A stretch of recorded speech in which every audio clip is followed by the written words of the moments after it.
வணக்கம் உறவுகளே! நாங்கள் இன்று பார்க்கவிருப்பது கார்த்திகை மாத அஷ்டமி. கார்த்திகை மாத அஷ்டமி ஏன் சிறப்பு வாய்ந்ததாக கொண்டாடப்படுகிறது என்றும் பார்ப்போம். தேய்பிறை அஷ்டமி மற்றும் வளர்பிறை அஷ்டமி ஆகியவை பைரவமூர்த்திக்கான நன்னாள். பைரவரை வழிபட்டால் பிரம்மஹத்தி தோஷம் நீங்கும், பயம் இருக்காது, திருமணத் தடை அகலும். பைரவர் சனி பகவானுக்கே ஆசானாக குருநாதராக போற்றப்படுகிறார் என்கிறது புராணம். அதனால் சனி பகவானின் இன்னல்களிலிருந்து நாம் விடுபட வேண்டுமெனில் பைரவரை வணங்கி தப்பித்துக் கொள்ளலாம். இவர் ஒருவர் தேய்பிறை அஷ்டமி தோறும் பைரவ பகவானை வழிபடுகின்றார்களோ அவர்களுக்கு எதிரிகளே இருக்க மாட்டார்கள். பில்லி சூனியம் அகலும், வழக்குகளில் வெற்றி பெறலாம் என்பது ஐதீகம். மாதந்தோறும் அஷ்டமி வரும் பைரவருக்கு விசேஷம்தான். ஆனாலும் கார்த்திகை மாத அஷ்டமி சிறப்பு வாய்ந்தது. இதை மகா தேவாஷ்டமி என்பார்கள். பைரவாஷ்டமி, வைக்கத்து அஷ்டமி என்றெல்லாம் போற்றுகின்றார்கள். காலையிலும் மாலையிலும் சிறப்பு வழிபாடுகள் பைரவருக்கு நடைபெறும். சில ஆலயங்களில் காலை 7 மணிக்கெல்லாம் பூஜைகள் நடைபெறும். திருச்சி, திருப்பட்டூர் பிரம்ம கோவிலில் உள்ள பைரவருக்கு காலை 10:30 முதல் 12 மணிக்குள் ராகுகால வேளையில் அபிஷேக ஆராதனைகள் நடைபெறும். மாலையில் அனைத்து சிவாலயங்களிலும் பைரவருக்கு வடைமாலை சாத்தி வணங்குவார்கள். பக்தர்கள் மிளகு வடை நெய்வேத்தியம் செய்து வழிபடுவார்கள். செந்நிற மலர்கள், அரளி மாலை கொண்டும் பைரவருக்கு அணிவித்து பிரார்த்தனை செய்யுங்கள். வெண்பொங்கல் நைவேத்தியம் வழங்கி பைரவ வழிபாடு செய்தால் கடன் தொல்லையிலிருந்தும் விடுபடுவீர்கள், எதிர்ப்புகள் அகலும், தீய சக்திகள் அண்டாது.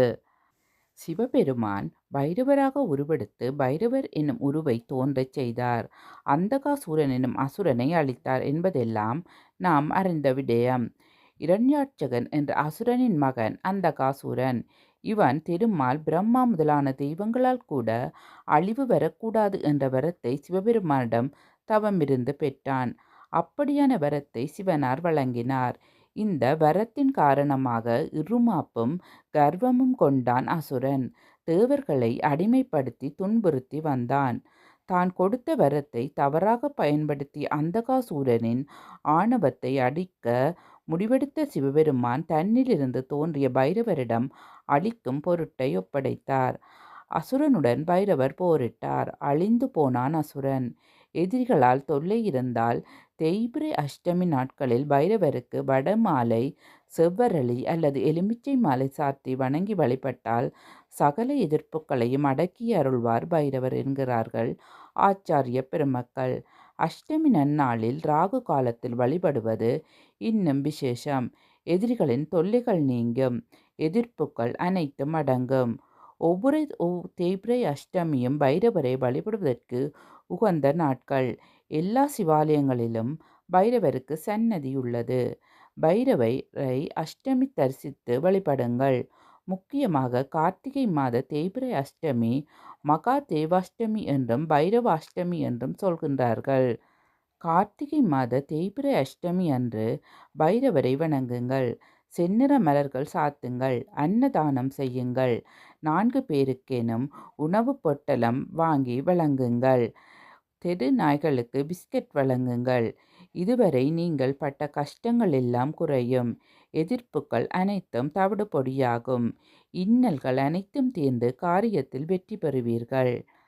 பஞ்சாங்கத்தின்படி கார்த்திகை மாதம் தேய்பிறை அஷ்டமி திதி நவம்பர் 22ஆம் தேதி நாளை வெள்ளிக்கிழமை மாலை 6:07 தொடங்கி அடுத்த நாள் நவம்பர் 23ஆம் தேதி இரவு 7:56 வரை நீடிக்கும். கால பைரவர் என்பவர் இரவு நேரத்தில் வழிபடும் கடவுளாகும். எனவே நாளை 22ஆம் தேதி வெள்ளிக்கிழமை மகா காலாஷ்டமி, அதாவது கால பைரவர் ஜெயந்தி கொண்டாடப்படுகின்றது. 2024 கார்த்திகை மாதம் தேய்பிறை அஷ்டமி திதி தொடக்க நேரம் வெள்ளிக்கிழமை மாலை 6:07 சனிக்கிழமை மாலை 7:56 வரை. ஒரு சில கோவில்களில் கால பைரவர் ஜெயந்தி அல்லது தேய்பிறை அஷ்டமிக்கான சிறப்பு பூஜைகள் வெள்ளிக்கிழமை இரவு நடைபெறும்.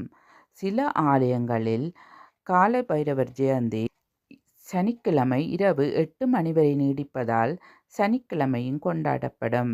நீங்கள் உங்கள் பக்கத்தில் இருக்கும் ஆலயத்தில் கேட்டு அறிந்து கொண்டு நீங்களும் பூஜையில் கலந்து கொண்டு காலபைரவரின் அருளை பெறுங்கள். அத்துடன் இந்த பதிகத்தையும் பாடுங்கள். பரமனை மதித்திடா பங்கையாசனன் ஒரு தலை கிள்ளியே ஒளிந்த வானவர் குருதியும் அகந்தையும் கொண்டு தண்டமுன் புரிதரு வடுகனை போற்றி செய்குவோம்.